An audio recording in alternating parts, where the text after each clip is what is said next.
ចាជម្រាបសួរបងទាំងអស់គ្នាតើបងទើបហើយថ្មីបងបតោងខ្សែកបងបតោងដបងកណ្ដៀងបងណា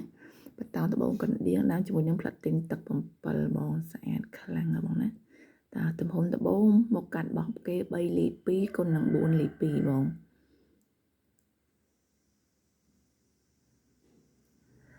តើស្អាតមែនតែនមកណាបតោងខ្សែកបងនេះមានមានជាខ្សែដៃដែរបងខ្សែដៃមករទេសតង់នេះពាក់ឈុតជាមួយគ្នាបានបងសេរីដបងទឹកតមួយបងណាតើបងសម្រាប់បងដែលស្រឡាញ់ចាប់អារម្មណ៍បងអាចឆាតជួបពេកបានមានជាឈុតបងណាមានជាឈុតមានជាបតោងមានជា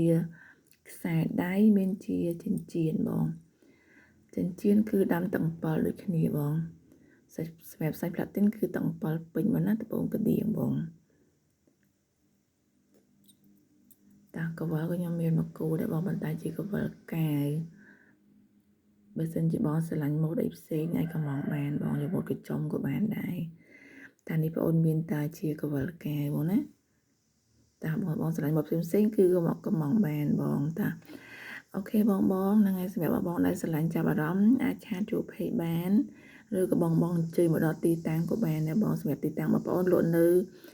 ទីរំខេត្តបៃលិនទល់មុខលោកយាយយ៉ាតឌីហៅឡៅបន្លុងមកណាតើអូខេអរគុណច្រើនជម្រាបលាជួបគ្នានៅវីដេអូក្រោយទៀតបងអរគុណច្រើន